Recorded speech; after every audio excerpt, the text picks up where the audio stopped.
All right, so once again, good night, everyone.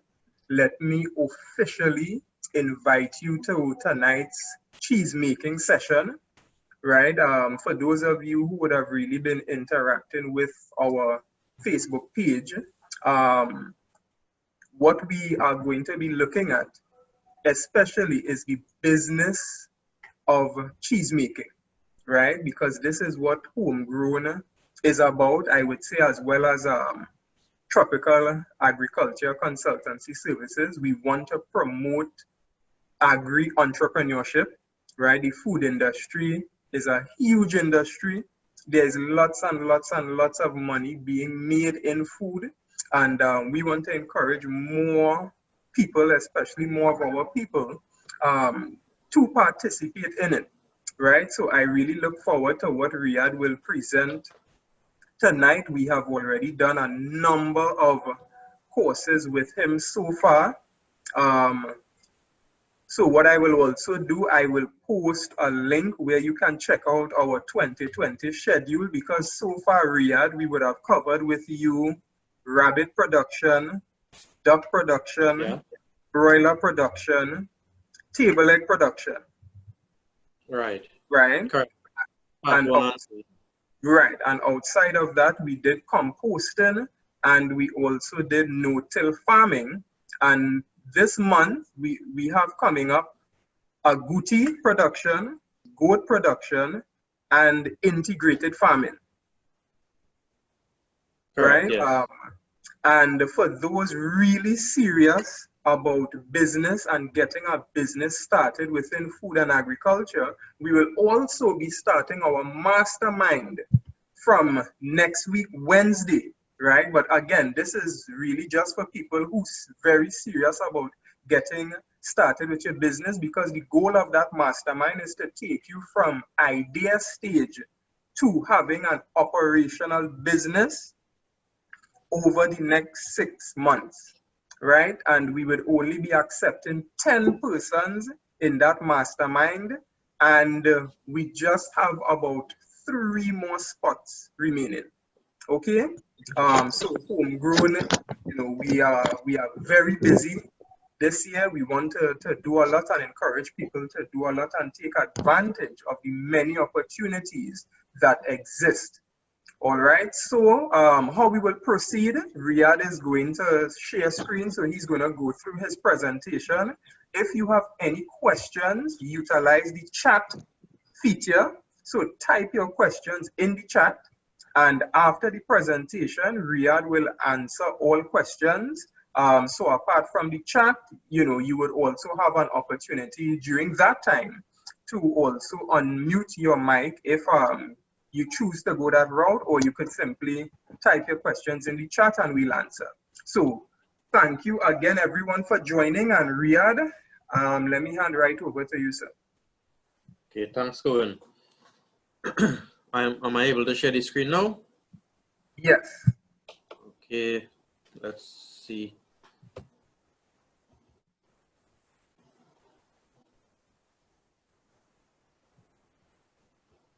Minimize.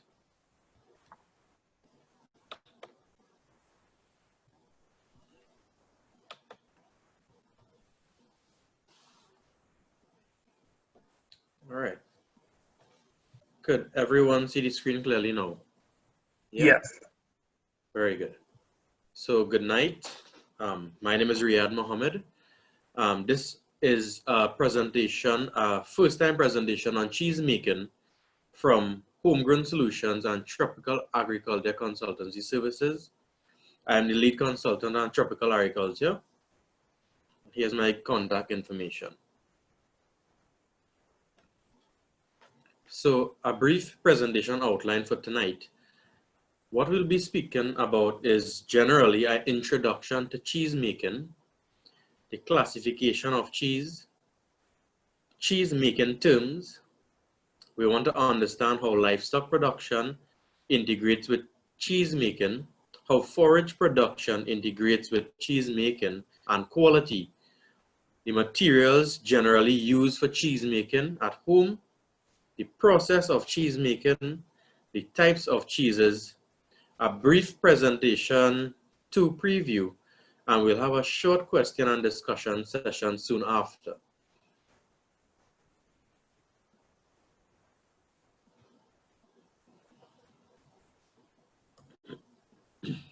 So our vision at Tropical Agriculture Consultancy Services is to be the leading agribusiness development and consultancy company promoting sustainable agribusinesses and to improve the livelihoods of all communities.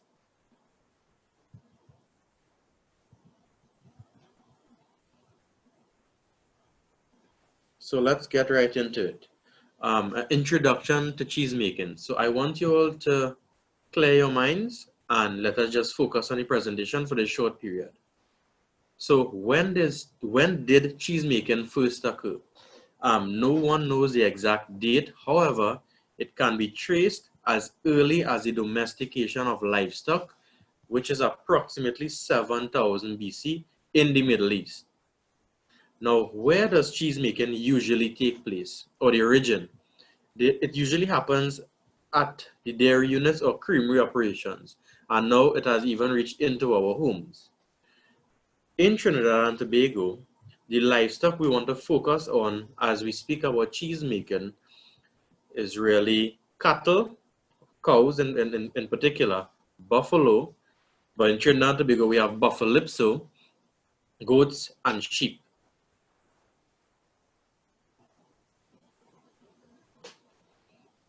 So these are just some images of the bovine species or cattle, Bubalus bubalis, the buffalo, goats, and sheep. All right, so what is cheese? If you all had to think about and decide what is cheese, cheese is when you heat that milk, it is separated into curds and whey or a liquid portion. All right, so that top portion, the solid part is really what we call cheese, and the liquid part is what we call whey. All right, so this is where innovation takes place. When we separate that milk, what you ideally want to do is strain the curds, salt it, season it, put to mold, ripen, package, brand, and sell. It's a very simple process. However, we have not seen this on the local market. All right, so cheese ranges from a whitish creamy cheese way down to soft yellow colored cheese packed with essential nutrients. So before we get into cheese making, I want you all to understand generally the components of milk. In this instance, we shall speak about cow's milk. All right, so here you can see the breakdown of around 87.7% water and all the other portions in lactose, fat, protein, and minerals. Focus on the fat content in particular in this figure.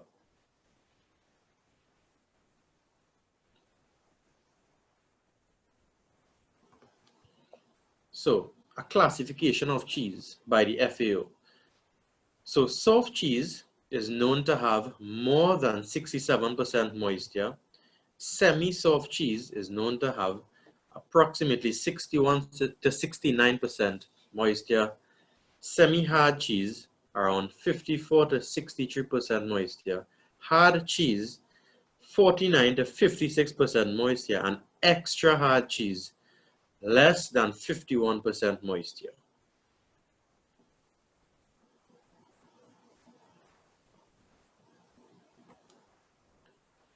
So, going further into the classification of cheese, there are two main methods of production or preparation.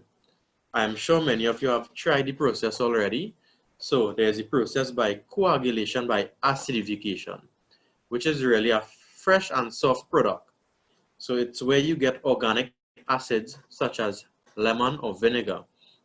And it's really natural acidification of the milk that turns that into cheese. All right, is usually in that is the lactic acid bacteria in the milk.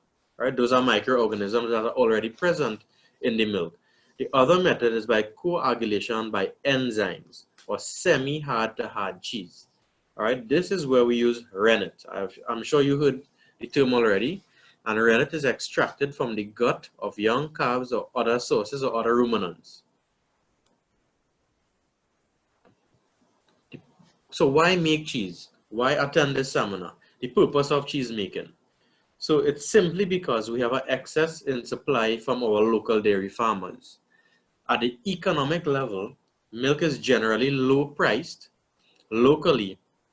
However, if we add value by some minor processing, we could add so much more value to that basic raw material product. In terms of a product, for every 100 liters of dairy cattle milk, you have approximately 13 liters of that 100 is milk solids, and approximately 87 liters of that 100 is whey liquid. Now, if you all didn't learn anything in this entire PowerPoint, I want you to carry away one important point. This is a good rule of thumb at a general level. So 100 kilograms of milk will give you approximately 10 kilograms of cheese. So it's a 10-to-1 ratio. Now, this is a very general rule of thumb, but as a cheesemaker, this is something you should know offhand.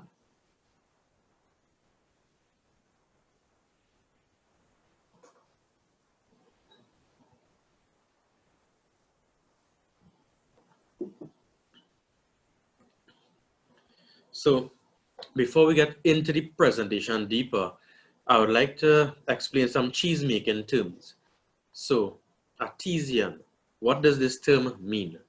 It's really food or drink. It's a food or drink maker, but he or she uses his or her natural skills of craftsmanship to get that product where it is. Pasteurization. All right, so you know, if you did your chemistry and biology, you would have understand this process and the inventor of the term. All right, but in this PowerPoint, it is a treatment with mild heat to eliminate pathogens or harmful microbes. Terminization is the sub-pasteurization level by another set of heat treatment. Not all cheeses require this process, however, different types of cheese requires different heating temperatures to get that desired product texture and taste, and we shall see later on the different types. The ripening process. What does this mean in cheese making? It's really when the cheese matures over time and develops a flavor. Curdling. Curdling is the breaking of an emulsion into parts. That is what the first or second slide spoke to. When you break the milk by heating and cooling into the curds to the top and the whey liquid to the bottom. And butterfat is the usual term we use, the fat percentage in milk. Rennet. So what is rennet? Rennet is a complex set of enzymes produced by ruminants or in animals. All right, so it's really in the stomach of animals. Pepsin or lipase. What is whey? A lot of the gym folks would have understood that whey is the liquid portion after the first separation of the curds. And coagulation is the process where proteins and fats are separated from the whey, and the whey consists generally of lactose and salts. Okay, before we go into the cheese making direction, we need to understand where that raw material comes from. So milk is the main raw material used for cheese making. All right, so the species we want to focus on in this PowerPoint, because we must understand how we get that quality of milk to even reach that quality of cheese. So we want to focus on cattle, water buffalo, goats, and sheep. What is butterfat percentage and cheese making? How are those two terms interrelated? So butterfat is the term that is given to the fat in any dairy product. The butterfat also contributes to the color variations in cheese making. Now forages, focus, I did not say grasses or legumes, but I use the term forages, which is green fodder, gives the animals high nutrients and satisfies their requirements. But within the forages, there is beta carotene, and that influences the color of the cheese or the final product. Butterfat also contributes, or higher butterfat also contributes to a creamier texture and a richer flavor. Why is forage feeding important? So in this presentation, the term forage has several meanings, but in the context of animal production or livestock production, forage is any plant material that is consumed by herbivores or omnivores. So forages in this PowerPoint generally means in 5 broad categories. They comprise of grasses, herbaceous legumes, tree legumes, silages, and crop residues. The different types of forages we want to feed our animals to produce high quality milk so that we could have high quality cheese. Mulberry, Gliricida, Lucina, Trichantera, Guinea, kudzu, elephant grass, paragrass, Bermuda grass, Pangula grass. All right, so I went way back to how you make that raw material or that raw product of a high quality so we have at the end a final finished product. All right, so these are some legume and grass combinations if there are any farmers in the audience. So now they can understand the mixture and the combination of different types of legumes and grasses they could feed to their ruminant animals so that they could have a higher quality milk yield and a higher percentage of butter fat used for cheese production.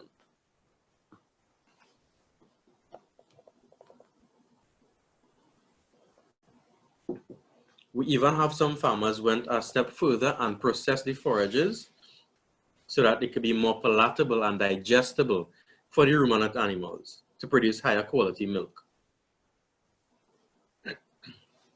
So these are some of the nutritional values in the livestock milk that we spoke about earlier. Focus on the columns that are labeled cow, buffalo, goat, and sheep. What we want to observe generally is to reconfirm that the moisture or water content is around 87%. All right, look at the protein in grams, look at the butter fat in grams and compare each of them. At the end of the PowerPoint, you will tell me which of the species has the highest protein content and has the highest butter fat content.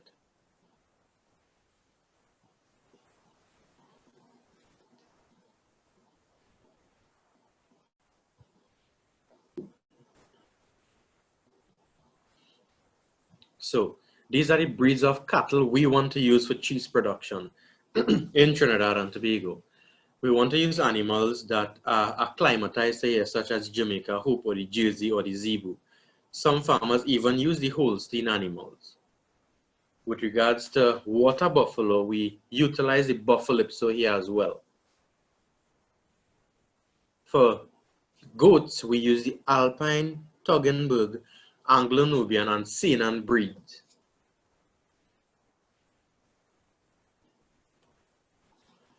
For the breeds of sheep used for cheese making, we have none currently. However, we do have breeds of sheep that we use for meat production, such as the white-head dorper, the black-head dorper, the West African, the Catadin, and the Barbados black belly.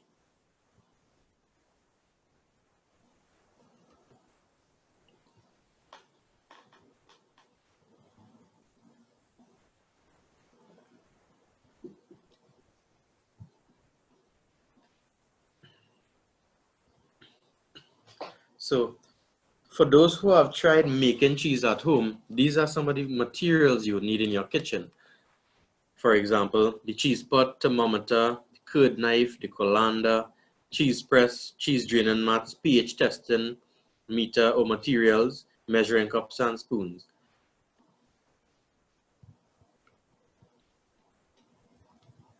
So what I am planning to do tonight is give a general outline of the process of cheese making. I want you all to note clearly that for each different type of cheese, the process will be changed or altered. All right, so this is a general process so the audience can understand how cheese is formed. So we actually want to start with a trial of 10 kilograms of fresh cow's milk, preferably forage fed, with more than 3% butter fat. That's our first start. So we have a choice. we could either use an acidification agent, which is lemon juice or vinegar, or we could go the rennet way by using powder form or tablets. All right, it's really a choice. I like to use at the kitchen level the lemon juice because of the extra additional flavor. All right, what we need is also a biogas burner for heating or generally a stove. So we want to heat that milk on a slow heat. Remember, slow heat, and measure with a thermometer every 5 minutes until the temperature reaches around 80 to 82 degrees Celsius. What we want to do after it reaches that stage is cut off that stove and cool the milk down until it reaches around 35 to 36 degrees Celsius. It may take around 20 minutes for my last lab. Right? Now, we either add the lemon juice in 25 ml volumes until full curdling occurs or takes place. Or we can add a starter culture, which is fermented lactic acid, all right, of 1 to 2 liters every 10 liters of milk. So it's really a measurement based on observation and taste. Each sample of milk will be different, so it's really a measurement and observation. What we want to do if we go in the rennet way is try to dissolve 1 tablet of rennet powder in 1 glass of water and add salt to that solution. Then add to the pot, stir, and leave undisturbed for around 15 minutes. Now, you will ask at the end, most likely, where do you get rennet? We don't have much local sources, but I have had clients order on Amazon and a few other places, and they have had very successful results. So, after the cooling process, we want to test the curd firmness. How do we do this? What you want to do is really stab the coagulum with the forefinger and lift it gently. 2 things may happen. If it breaks clean, the curd is ready for cutting. If it shatters with wrinkles, you give it a bit more time and then try again. What you want to do is to strain that pot contents of curds using the colanders, cheesecloth, and mittens. After, you want to place the semi-solid contents that you just strained into a second cheesecloth and squeeze so that the moisture gets out. Please note here that before we'd have spoken about different types of cheeses based on the moisture content from soft to very hard. So like I said before, based on the type of cheese we want to make, we'll know how much moisture we want out. Now, this is where innovation takes place. What we want to do is to season that cheese with salt, fresh exotic seasonings such as herbs and peppers or spices. After, we want to place that cheese into fabricated molds of any shape and design and secure on shelves for observation, which is also known as a ripening process. And they usually turn around 1 time per day.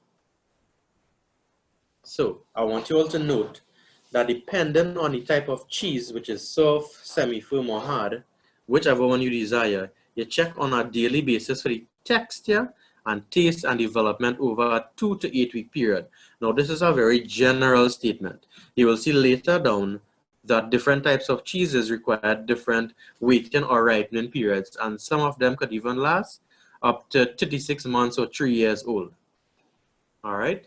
Softer cheeses develop earlier, obviously, and harder cheeses develop later. All right, so what could we use with this final product? You can make spreads, paste, slices, chunks, appetizers, and even use them cooking.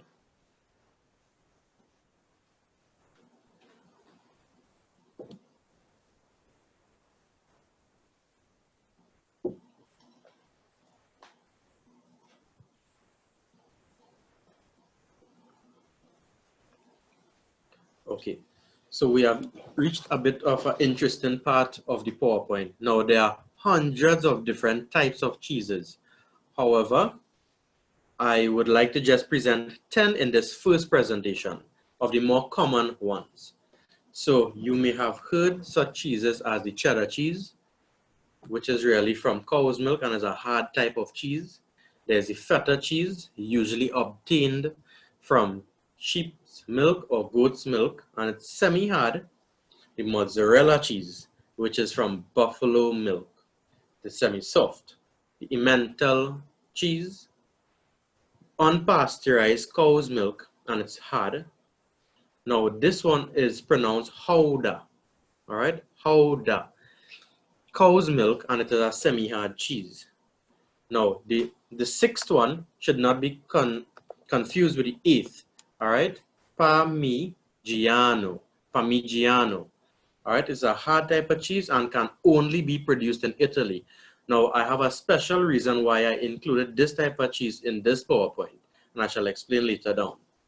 You have the brie, unpasteurized cow's milk, which is a soft cheese, the Parmesan cheese, unpasteurized cow's milk, it's hard, sometimes crumbly, the mascarpone cheese, cow's milk, and a semi-soft cheese, and the Gruyere, cow's milk and semi-soft.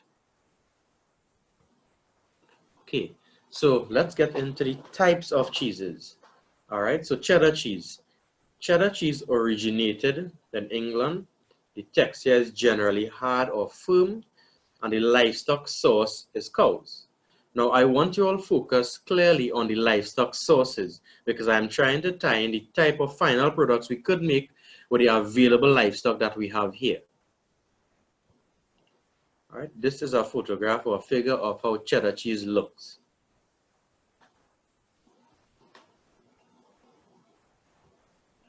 Feta cheese. It originated in Greece. The texture really varies with region. So here we have an opportunity to create our own feta cheese. All right, the livestock source is usually sheep or goat. This is how feta cheese looks.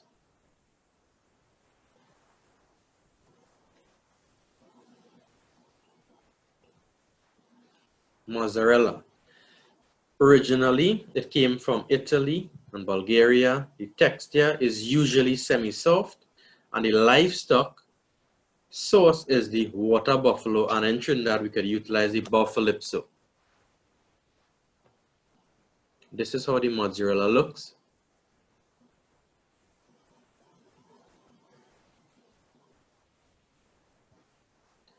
Emmental. It originated in Switzerland. The texture is generally hard but with holes, all right, because of the fermentation process. And the livestock source is cows. See how fancy that looks?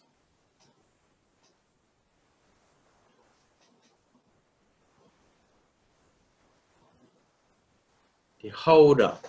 It originated in the Netherlands, Dutch areas. The texture is semi-hard, and the livestock again is cows. Look at how this cheese looks.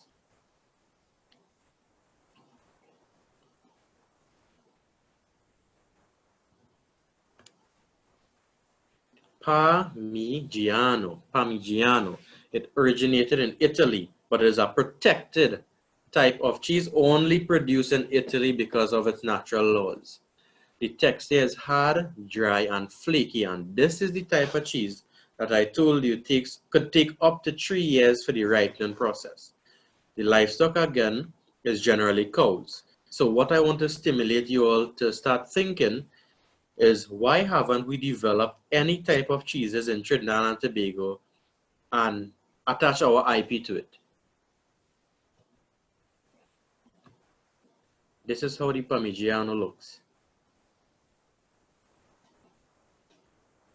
And you could tell by the amount of aging and the hardness and the crumbleness.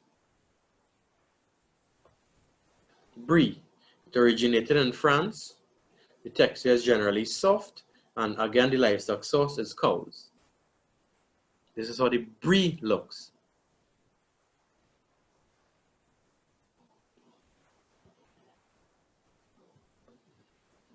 The Parmesan cheese. Originated in Italy. The texture is generally hard and crumbly, and the livestock source again is cows. This is how Parmesan looks.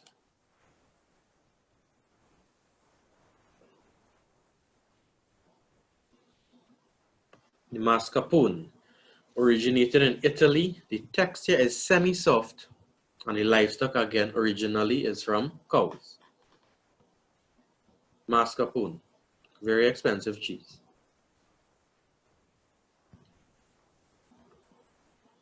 And the Gruyere originated in Switzerland. The texture is hard again with holes, and the livestock so is cows.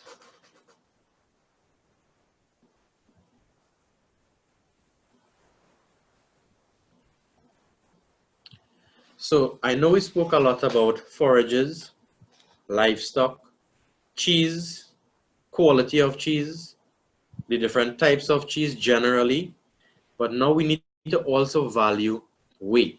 What is whey? Whey is the liquid part when you get that curdle from separated milk. What is the use of whey? We can use the whey in smoothies, shakes, as a cooking medium for grains or provisions. There is the acid whey, there's the sweet whey, there's whey to make lemonade, and also whey cheeses such as ricotta.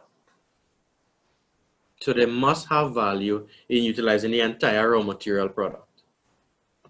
So these are some things I'd like to chat on in cheese making part 2. What I would like to do in part 2 is to focus directly on how to make cheddar cheese, feta cheese, mozzarella cheese, and Parmesan cheese. I have strategically chosen these because I would have covered the 4 major species here that we have in Trinidad and Tobago in terms of livestock: cattle, water buffalo, sheep, and goat. What I also would have wanted in PowerPoint 2 is to describe a bit more of the microorganisms that help make this cheese taste a certain way. All right? So that's a preview for presentation 2.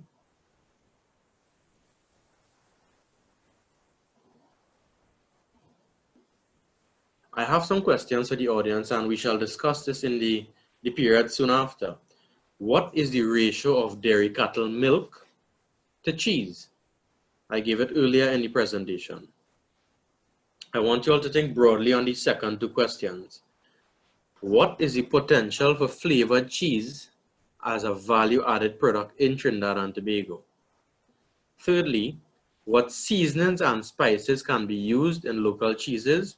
We need to come up with a nice detailed list in the discussion session.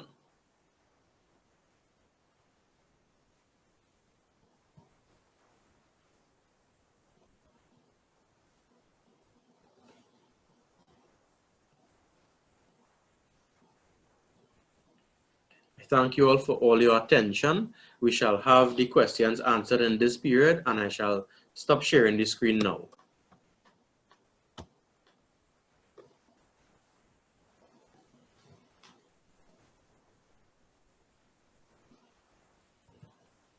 Okay. Let me, Cohen, is Yes, everything sir. okay? Yes, you could go You know, ahead and a head lot of straight to the questions. questions. Okay, good. So I shall start our attempt. Hey, Joshua, how you doing? I shall attempt trying to answer some of these hard questions here. Brewster, I think we import the cheddar cheese from New Zealand. That is very correct, and many other places. Question from Cohen. Where can we get the cheesecloth? You know those little prayer shops for Hindus in particular? They have a lot of nice cheesecloth at a very reasonable price. All right, and they usually sell that cloth to make paneer or otherwise. So that's where I get mine from for some clients.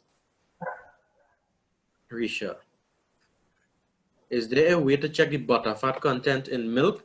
So Risha, there are 2 general ways.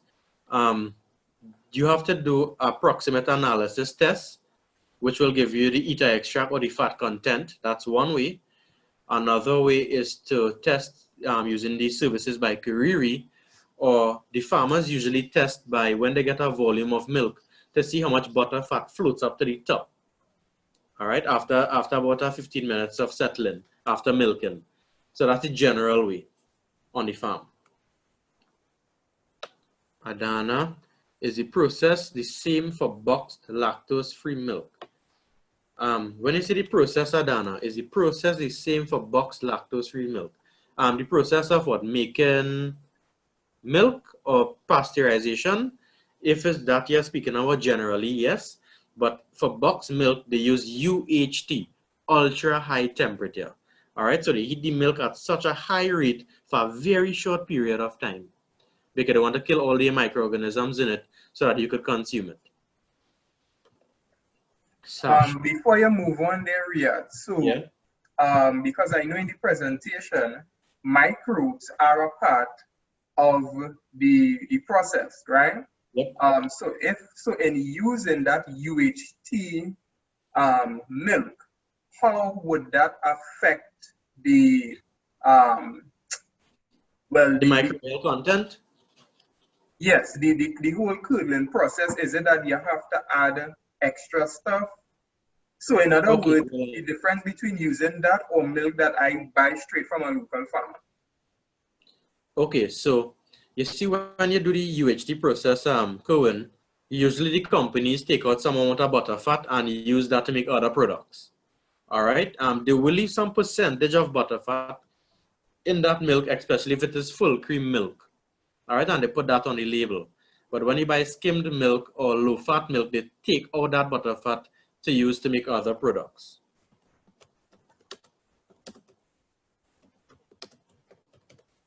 Let me see if I can answer the other questions. All right, Sasha, how do you measure the moisture level for cheese? So in the lab, what we do is when you squeeze out the moisture, all right? So what we have the students do is squeeze the moisture at different levels, all right? Maybe very, very dry, medium, and a little sappy. What we have to do is take a sample of that, dry it in an oven. So you obviously have to wait before, put it to dry in an oven for a very low temperature over about overnight or about 1 day. And then you will weigh back the solid material and then you will know how much moisture was lost from each sample. And that is how we'll give you a clear indication of how much moisture was lost. And remember, each person's sample will be different, or raw material milk sample will be different because they would have got it from different places. Swiss cheese going. How many buffalo lips are in Trinidad and Tobago, Risha? Asking the very, very relevant questions.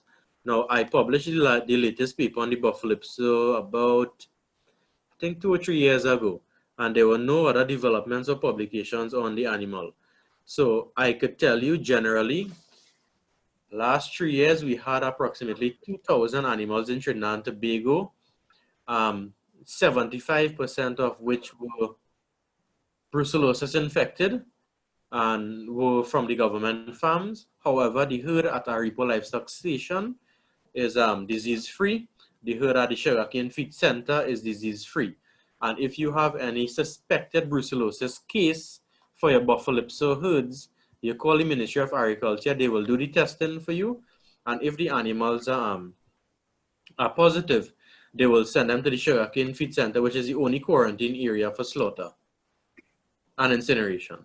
All right, so that's just generally how the brucellosis and buffalo go.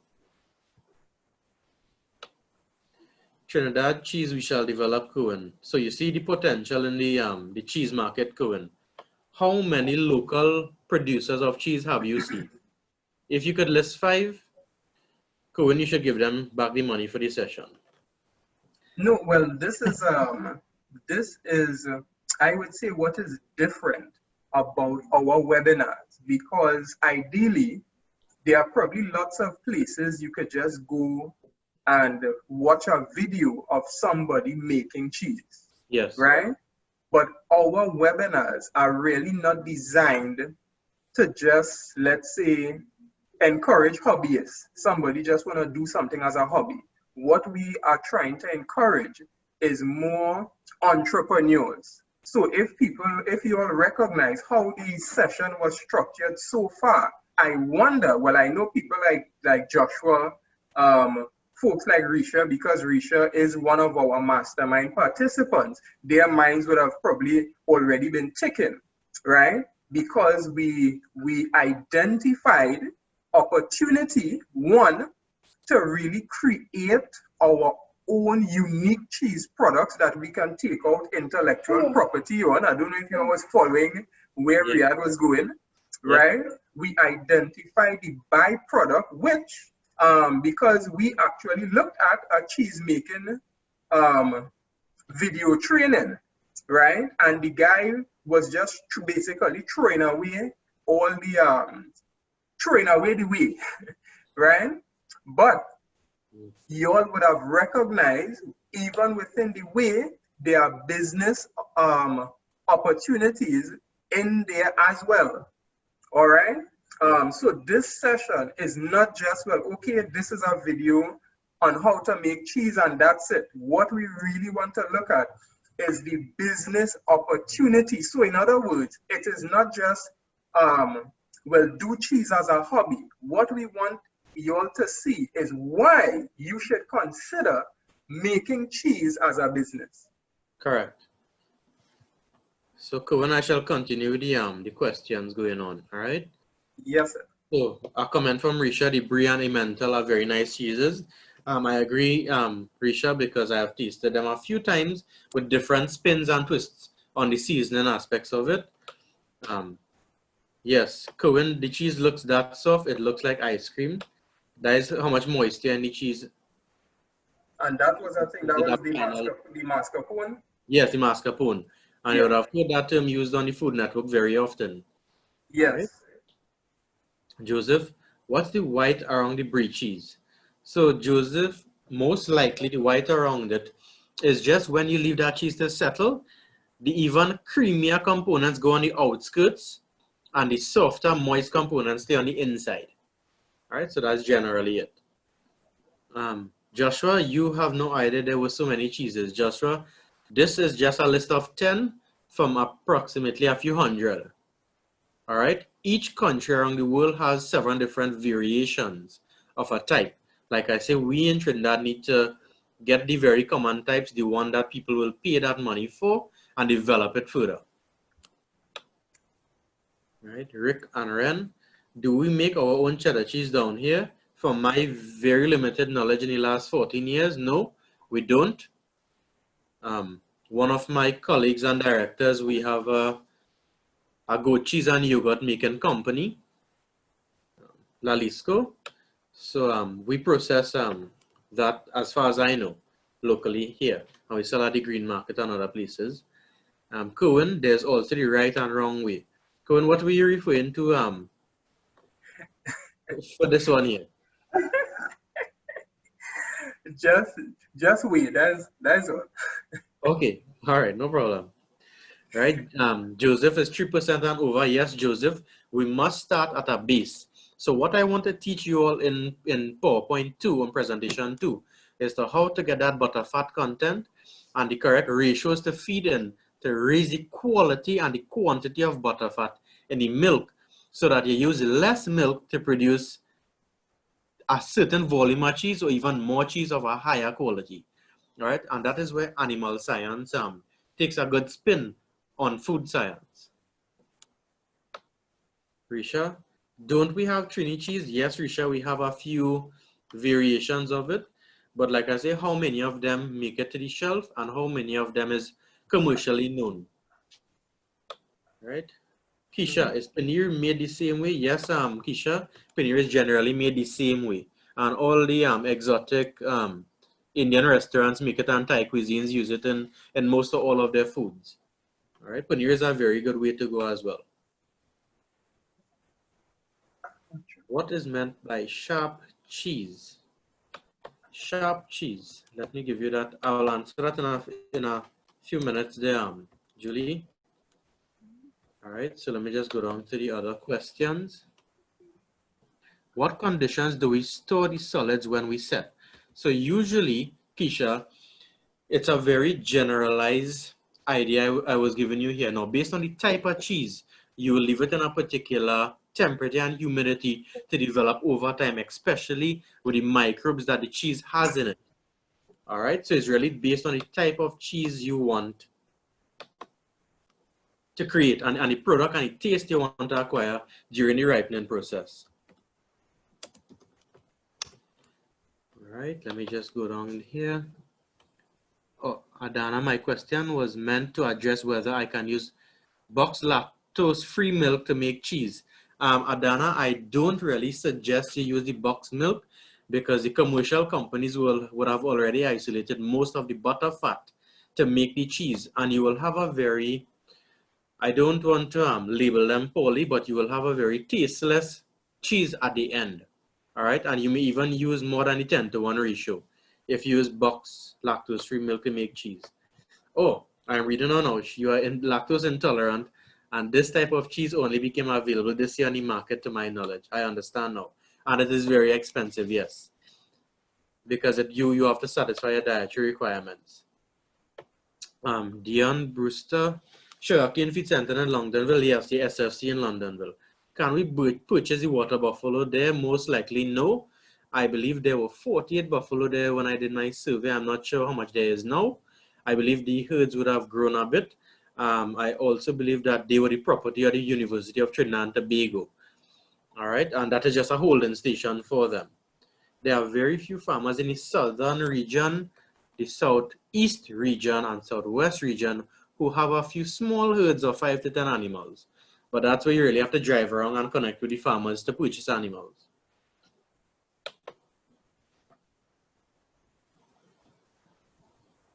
All right, so I just want to answer the question previously with sharp cheeses. Sharp is the term that indicates how cheddar changes in flavor and texture as it ages. Right, so when they talk about a sharp flavor, that's what they mean. All right, Risha, I read we should use the ultra pasteurized milk. Oh, we shouldn't use. Okay, so I think she meant to say I really think we shouldn't use the ultra pasteurized milk. I can't remember why. Can't you state why? Okay, let me answer this question. So, Risha, what you want to do is just pasteurize the milk to some extent where you will take off or kill the harmful pathogens, but not disturb and destruct the constituents of the milk in terms of the protein denaturation and the fat molecules. All right, so there's a deep balance. That's why you need to have your thermometer on standby, all right, to maintain that balance. Can the whey be used to also make yogurt? Yes, the whey could be used to make yogurt, and that shall be a segment in presentation 2. And like I always tell Cohen, we need to also add value to every step of the process. All right, you may even be surprised to know that whey could even make as much money or even more than the cheese you would like to produce because of the volumes of milk you are using. And it's really how you treat your whey at that stage. Well, Riyadh, I tell you, you just drop some bombs. You're like a fighter pilot. You just drop a bomb and fly off quick. All right. So let me dial that back. If you all remember the percentages, right? The curd would be, and just correct me if I'm wrong, but the curd would be like about 10, 20%. 13%. Right. So the curd is 13%, right? So then what you have is what, 87% whey? Correct. So if all you're doing is making cheese and you are discarding the rest, you are discarding 87% of a material that you could also use and monetize. Correct. Right? In so many ways. Okay, so just volume alone, look at it. Yeah. All right. Right. Rick and Ren, is pasteurization done to take out the harmful bacteria? Yes, but I do not only want to use the term bacteria here. I want to use the term harmful microbes, because bacteria is one type of microbe. We also have fungus, we have protozoa, and other microbes. All right. Just wondering if there was any health risk involved in so anti-eliminate. Yes, you don't want to get any other bad microbes into your system because milk is easily digested. All right. Jameson, what about the market for vegan cheese? Is this not also a direction in which we can move? Definitely. It's a direction which we can move. I second Joshua. I never knew there were so many. Oh, Right. So yes, there are many cheeses. And Tamika, I shall make a note of that, and I shall put a special few slides in presentation too for you with regards to the vegan cheese. All right. So I'm going to take a note of that now. That was not in my outline. So thanks so much for that. Maybe I could explore with you the opportunities there are and how we could utilize it better. Risha, is it recommended to mix milk sources to make cheese? Okay, Risha. So just say you start your cheese business and it goes good, but you usually only buy from one farm and you buy 100 liters a day. But just say you want to scale up operation to 10 times the amount, but he only still supplies 100. What you usually do is buy from farmers that have similar milk quality, and you usually do a simple test, and then you just mix the milk, and then you could do back the entire process from there.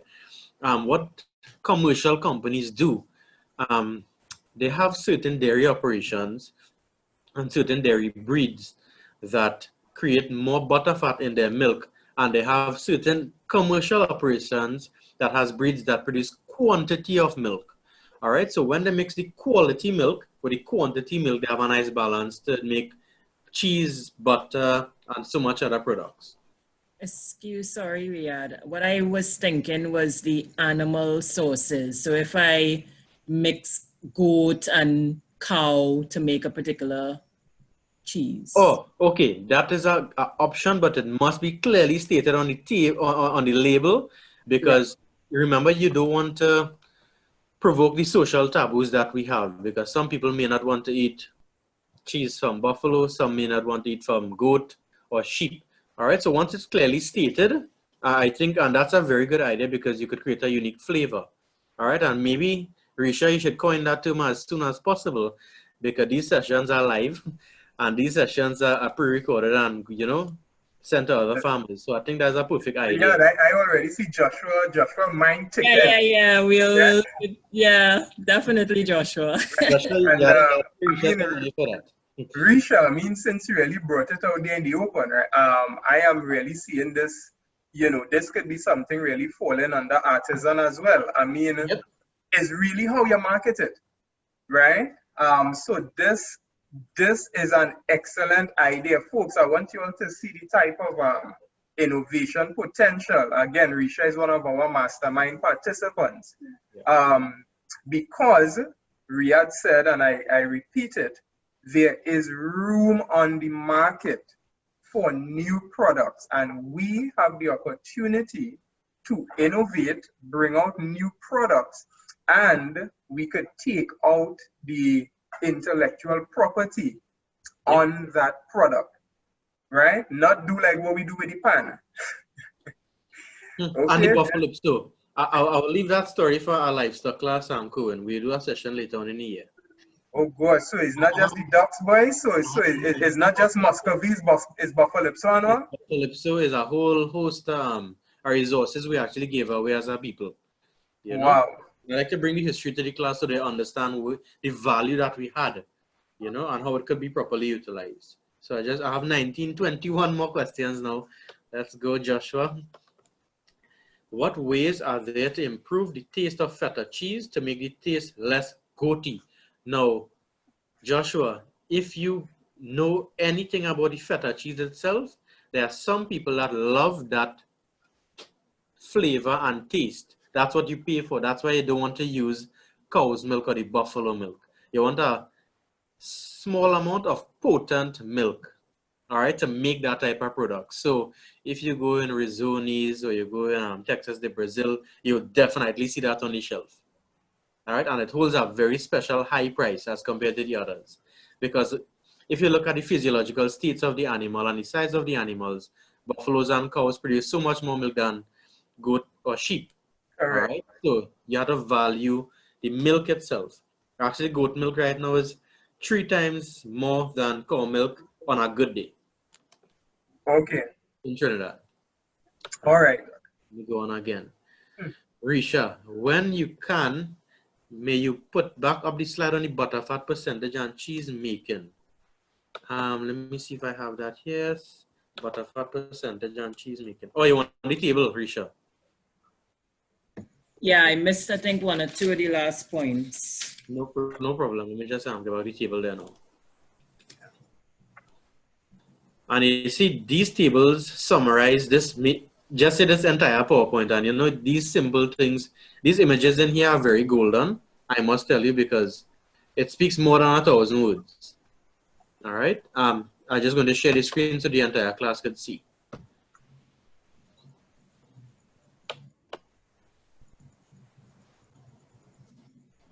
You can see there, Isha. Okay, it wasn't that one. It was the one where it listed that the fat contributes to the color variations. Okay. It was a diagram or a note? Note. Okay, that would be earlier up then. Butterfat, it's supposed to be any butterfat slides. Yeah, but a fat percentage. Yeah. And Okay. Right. Yeah. yeah, This is yeah, it. that one. Thank you. So Joshua, this could even enhance the point you were asking before, right? The high butterfat percentage that from the table you just glimpsed, you'd have seen that sheep and goat have a very high butterfat percentage per liter. So it gives you a creamier texture and a richer flavor for the type of cheese you want to make, all right? And that is where it adds value. Yeah.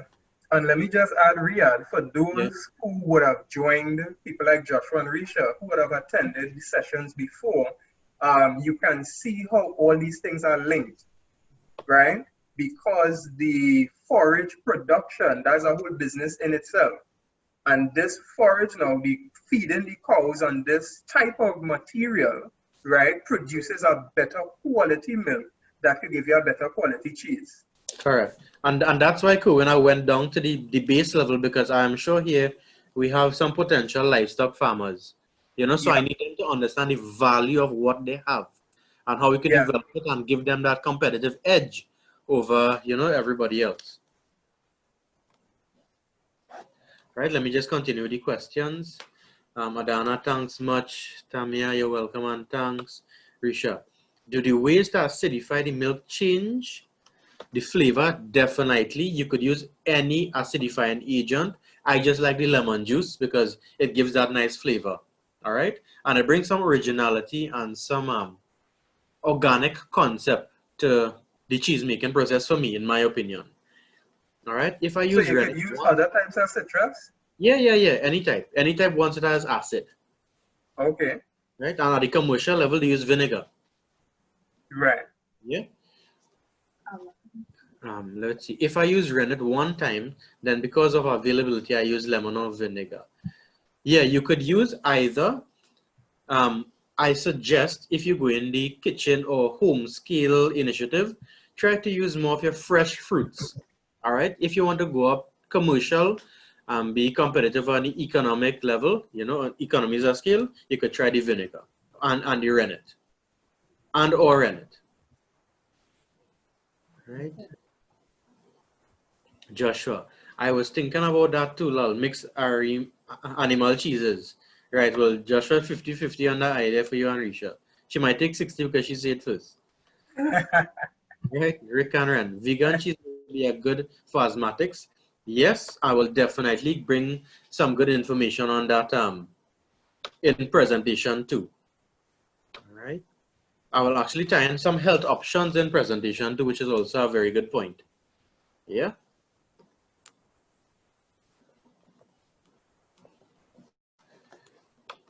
Navin, not sure if you discussed quality control before. So Navin, with regards to quality control really happens in the milking parlor. And that would be maybe a whole hour or two to discuss the sanitization of the udder, the teat, the iodine, the soap water wash, the hot water wash, the milking procedure, the collection of milk, the microbial content, the CMT test, storage material, how much a churn has, holes. So I kind of fast forwarded that and brought you straight up to having good quality milk. All right, so we will be having dairy cattle production sessions later on, and that will definitely be a segment within that production system. All right, that's really more on the livestock production side. Right. So, like for those of you who would ask questions like when we doing cheese making again, our schedule is so packed that once you miss a topic, just get it recorded Yeah, because yeah. we probably have about 2 years, 3 years worth of content already of Already, topics to yeah, cover. Yeah. yeah. Actually, that's exactly right. Asha, yes, it would be great if we could utilize the buffalo so milk and make local mozzarella. Yes, Asha, I totally agree with that. Navin, how does a small scale cheesemaker achieve a consistent cheese quality?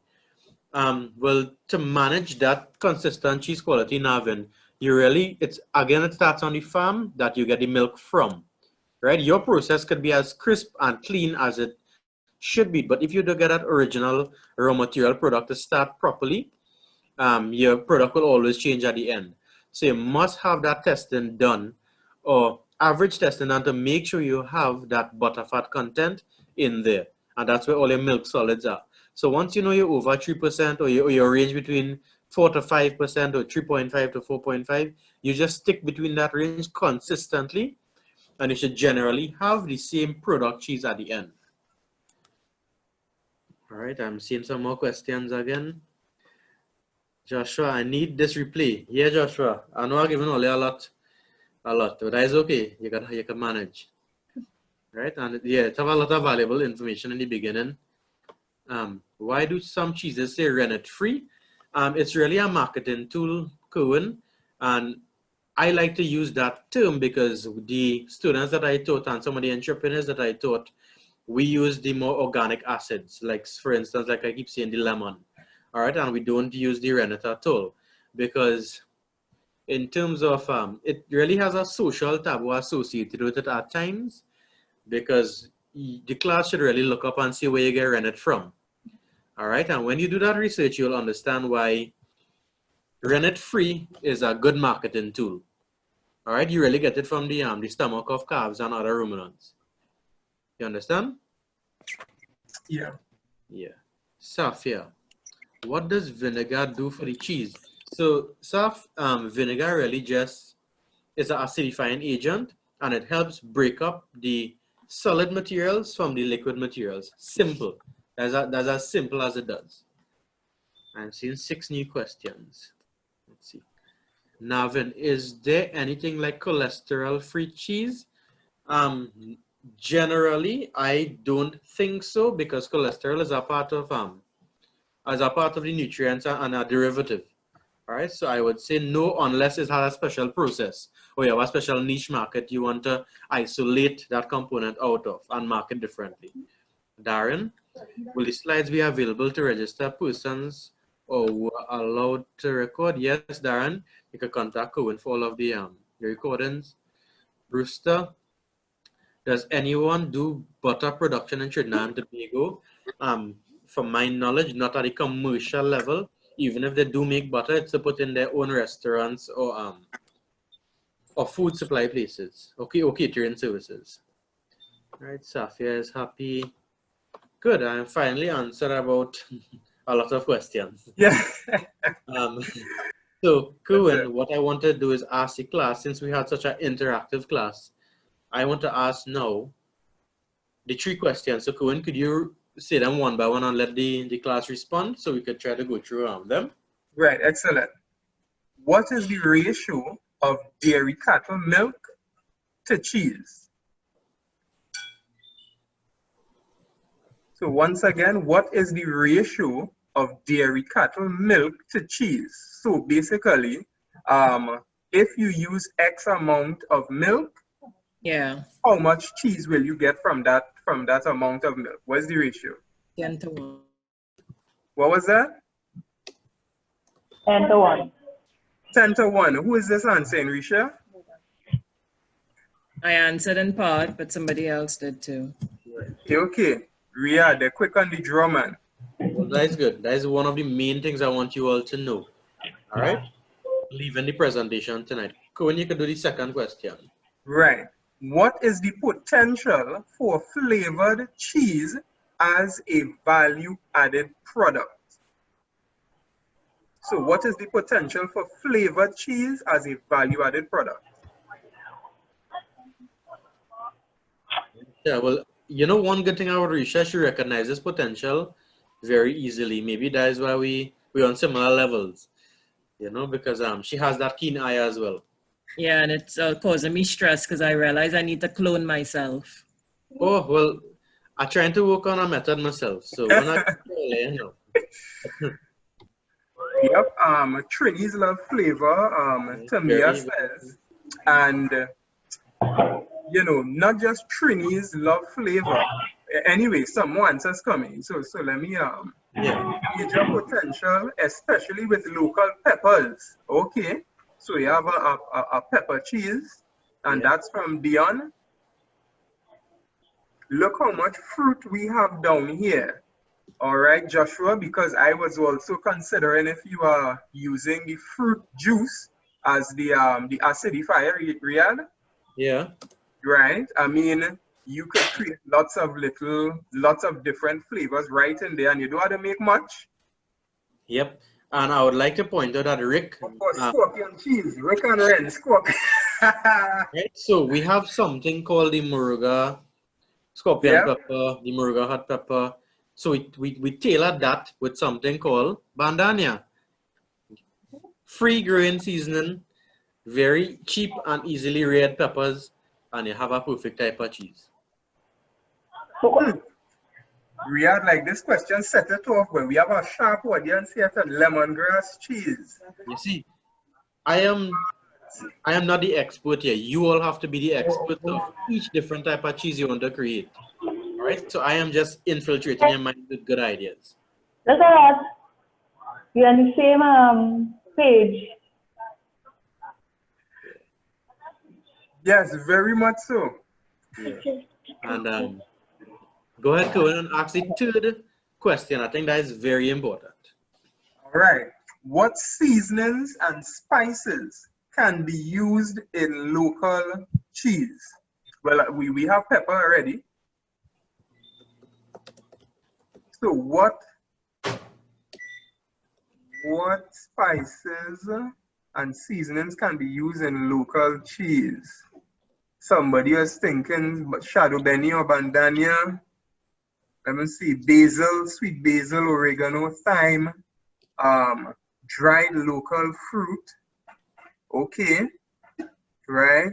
So we have peppers, different types of peppers, Thai basil, Yep. right? Curry, interesting. Yeah.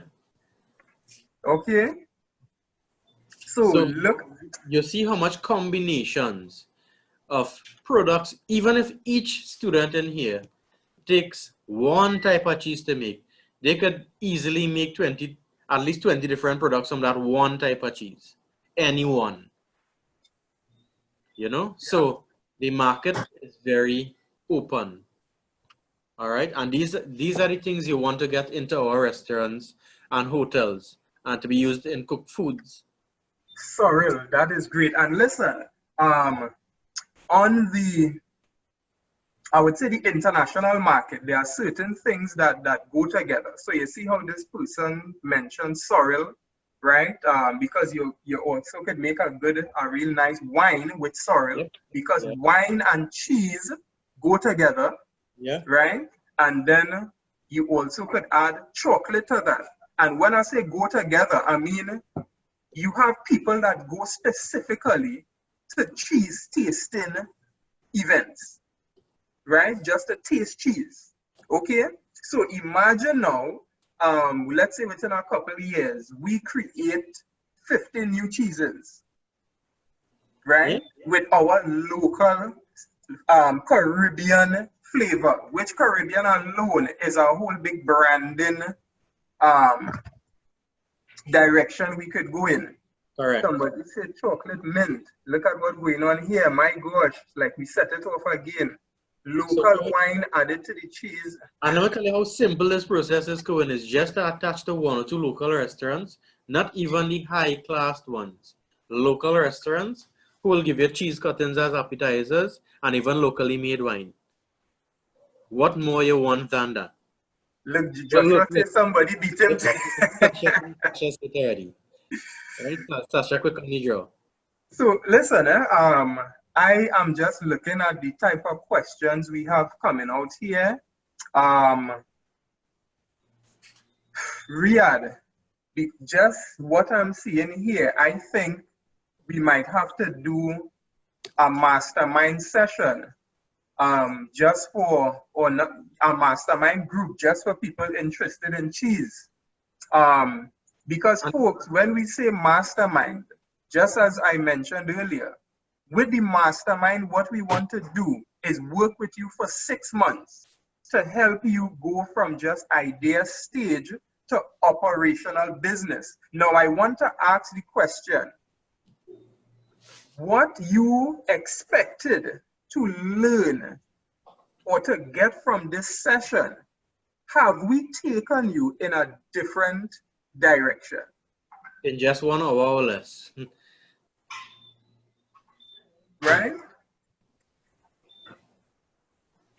Because what I am really hoping is that we have, let's say, 5 to 10 people from this session who really serious about doing cheese as a business for us to work with. Because if y'all would have recognized, y'all probably asked over 20 questions, and you know, there was no hesitating with Riyadh to answer,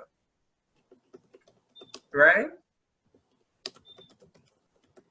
And I really love the type of ideas that we are seeing coming out of this so far. This is really amazing.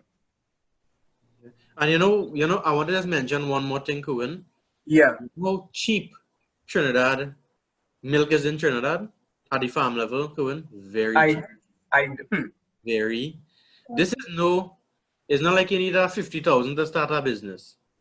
You understand what I mean, Kuwin? If you have $1,000, you could do an entire cheese business. Oh gosh, Riyadh, don't say that now, man. You're looking to set up. That is how economic something like this is. The milk is cheap, using the same kitchen materials. You use your empty bowls, has molds. You flavor your cheese, you package and clear up, put a label on it, and you sell. Let me read something here for you, Riyadh, and this is from Julia. Although I was expecting a live session, which I assume many people share this view, this was a great eye-opener. If all Riyadh did was just come and demonstrate, right, with his cheesecloth and just show you how, yes, you would have learned probably how to make 1 or 2 cheese recipes. Yeah. What you would have not seen is the tremendous potential of this as a business and how many different directions you can go in.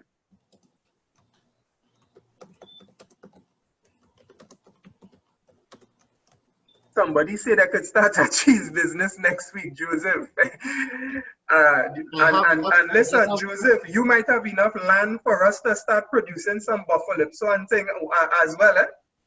I want to just give the audience one more other tip. So remember when Thanksgiving come, birthday come, Christmas come, what you have to do is utilize your good skills and ideas and give these cheese types as presents. That way you will get your product out there. That way you don't have to buy a gift for a whole lot of money. And that way you'll get honest feedback from the people you give in terms of how it tastes. Is it too spicy? Did I put too much seasoning? Is it too creamy? Is it too thick? Is it too hard? So that is how the idea generation and the trials go. Because it's relatively very, very cheap, like I said. Yeah. All right. So that is how I want the class to start a thing.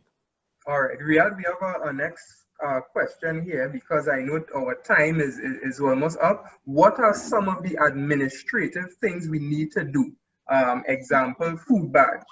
Okay. So briefly, Cohen, I could just let you know from here. But I think definitely in the mastermind sessions, we could cover things like these. If you want to start a business, Brewster, generally register your business name. You need to have your food badge, which I think just takes a day, once per year, early on in January. You get that. When you attend a meeting and you get a certification, and you could have the operation right underneath your home. It doesn't have to be anything too extensive. I have known many, farmers who have had excess milk make cheese, butter, yogurt. at a very simple scale, right? It depends where you want to sell your product. If you have to go to the grocery, you need to have proper labeling. You must at least do some amount of testing on the product quality and state all the ingredients you use, and have it looking formal. All right. Yes, definitely HACCP training, hazard analysis, and critical control points. You need to do that, especially when you go to the semi-commercial to commercial level. Reason being, it's very good to actually practice at the subsistence level, but it's very important. So you will monitor each small process and try to mitigate any challenges or risk within that small process. All right, so you have a final healthy product at the end. All right, Asha is true yet. I did that give share an idea several times before launching. All right, your small business. Where do you get HACCP training? Rick, you could actually just switch it up online. It's have a lot of videos. HACCP is a global term that we use in the food science industry, in the engineering industry, in the agriculture. It's just a global term to teach you how to think to manage an entire process. So just say I want to go outside and pick some peppers. The process for me is to get off this chair, go to the shoe stand, knock the shoes out, put on our shoes, open the door, walk outside, close back the door. So at each step you would have seen if it have any hazards along the way. Okay, so I didn't see the step, it's dark outside, I didn't put on the light, I could fall. How you could mitigate that. Simple things like that is how you mitigate. Yeah. Yeah, As well, yeah. does it as well. A few other places do it. Sometimes Ministry of Agriculture does it to some extent in their lectures. I didn't see it recently. NAMDEFCO definitely does it, especially for the exporting programs that they have. Who else did I see come across? Most likely all the food science courses at the local universities do it. All right? Cohen, tell me. No, well, this is, would we have to test the product for a certain level of bacteria? So testing. The University of the West Indies also does testing at a subsidized course if you're a student. So it goes under student interest. Right. Right. So no, that's it for the questions. So all I have to say is we do have at least one more cheese making session that we want to do, and Riyadh, you could just give a little outline of that before you. Anyway, give the outline of part 2 now, and I'll come back. So Cohen, what we want to focus on in part 2, I would like to say I want to teach the class to utilize the 4 main livestock species we have down here. All right, which is like your cattle, your buffalo, so your sheep and your goats. So the 4 major types of cheese I would like to teach you all how to make is the cheddar cheese, feta cheese, mozzarella, and Parmesan cheese. All right, and from then we could do different spin-offs from each major type. I'll also include the vegan type cheeses, and I could speak a bit on the mixed type cheeses for Risha if I get any scientific information or research or business data on it. Right? Yeah. Good. So that is what we would want to do in session 2. We have to schedule a date for that, Riyadh. Right? Yes. Yeah. So we have to schedule. We have to see where we could fit in a date for that. Okay. So having said that, I also want to again invite persons to join the mastermind because apart from really helping you go from idea to business, which is what Riyadh does. Apart from what you are seeing here, with respect to lecturing, this is what he does on a professional level, help people establish businesses, and he's a business owner himself.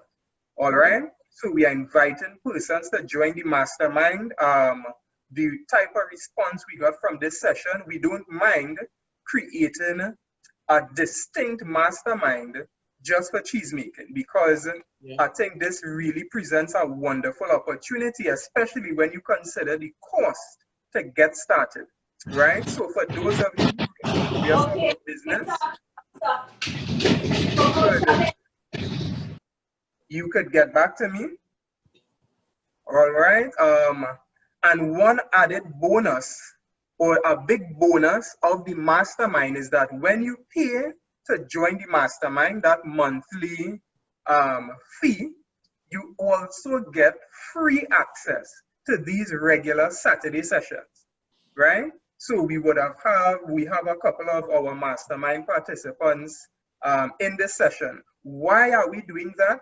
Because we want to broaden your understanding as much as possible with the many agriculture opportunities, but also to help you see how the whole thing connects and how all these different parts connect. So even though you may be doing cheese, you still, it would be very beneficial to find out more about the actual animals and how that process is, so that even in identifying the type of individuals you want to work with or get your product from, it would make all of that much simpler and, really help you as a business owner.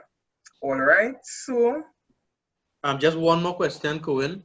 Yes. Just like a review from the entire class, if you could just let me know if you enjoyed the presentation, if you thought it was informative to some extent, it was horrible. Just let me know how you guys feel. So I would like to know to try to better these sessions going forward. All right, I really like the honest responses. And you can just type your answers in the chat.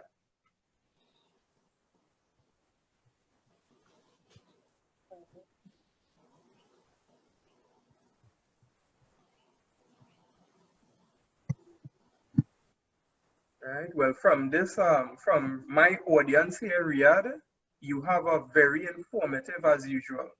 Yeah. Right. This was an excellent session. Well, and great session. That means a lot coming from Risha. Right, Joshua. Joshua just said he didn't coin the idea before Risha. He a few seconds late. Yeah. Yes, somebody said it was an informative session that was beginner friendly. What I would say to that is all of our sessions, including the mastermind, is done from the assumption that the people attending really have no experience at all. Yeah. Adana, I did several cheese making sessions at the university when I used to lecture.